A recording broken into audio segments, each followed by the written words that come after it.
So there's several different ways that you can transition from one pose to another, and there's different concepts that work in different situations. Some, just like you would if you were gesturing with your arm, there might be instances where you would overshoot or you'd ease into the pose. So just like that would apply to any part of the body, it also applies to the brows. So arcs, primarily employed in the movement of the inner brow mover, tracking the movement of this part of the brow in an arc can make for more appealing and realistic transitions. It's a basic transition, and then I've employed arcs in the inner brow to kind of give it a more tension and a more fleshy feel. Yeah, so basically if you track the inner part of the eyebrow in this transition, you're getting a tiny little arc right in there. This transition works in some cases. It may not work in all cases, but sometimes it works and it's very appropriate. The basic idea is that it feels more fleshy. It feels like it's organic. So you have the brows come in and go like that. I'm exaggerating with my hands, but down and then in, as opposed to just down. Offsetting. Like many other parts of the body, offsetting the timing of the brows makes for a more natural, organic brow movement. Having different parts of the brow arrive in the pose at slightly different times can add to the fleshy feeling of brows in motion. Now, this one is a little bit more difficult.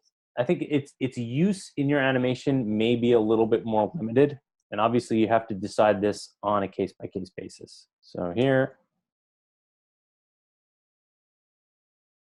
and I've exaggerated a little bit, but basically this right eyebrow leads the left eyebrow. This may not be appropriate for every situation. And the one thing you want to avoid when doing this is having one brow lead the other and then have the other brow stop. So if this brow is coming up, it's always going to be pulling that other brow a little bit. If this is pulling up, you always want this to move a little bit. So even though you're offsetting it by maybe a frame, you don't want to have an instance where this is transitioning and then this is transitioning. So you get like this is like pulling up on this. It's the difference between getting one brow to feel like it's pulling another brow up and to feel like it's totally offset, where you're kind of breaking that. So the idea is you offset them to make it feel like one brow is being pulled versus the other. So leading, this is basically kind of the same idea.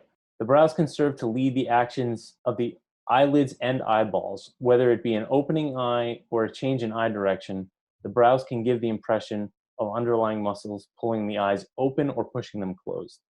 Basically, the brows can either lead the motion of the eyes and the eyelids, or they can be pushed. So conversely, a dragging eyebrow can give the impression of the eyes reacting to a change in pose for either the eyeballs or the eyelids. So it's the difference between having an eyelid push the brow up or an eyebrow pulling the lid open. So this first is without anything, but everything arriving at the same time. And this is when the brows lead, and this is when the eyebrows are being pushed. So you have same time, they're leading, and here they're dragging, they're being pushed. So if your character's surprised by something, it might be more appropriate to have the eyes move first and then have that push the brows open.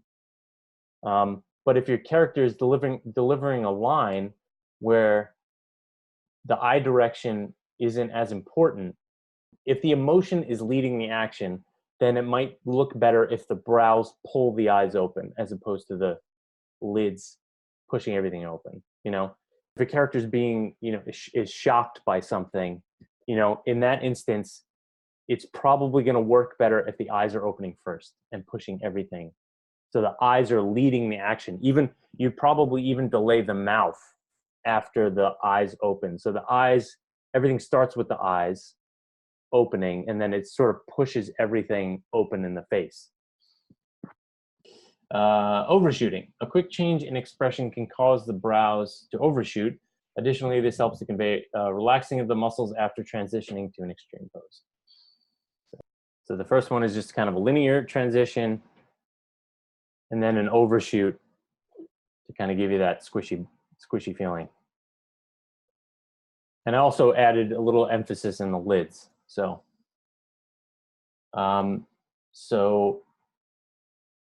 supporting blinks. So any movement of the eyelids should affect the brows in some way. So if I were to just have the lids closing and the brows not moving, it would feel very isolated, and it would feel like the head is kind of wooden. I can't, and maybe there is a case that I can't think of, but you always want to support what the lids are doing with the eyes. Supporting eye direction. The movement of the brows serves to compose the eye mask in a way that supports the direction of the pupils as well. So we have this. So, you know, we have the eye direction here, so we have the brows kind of in support of that.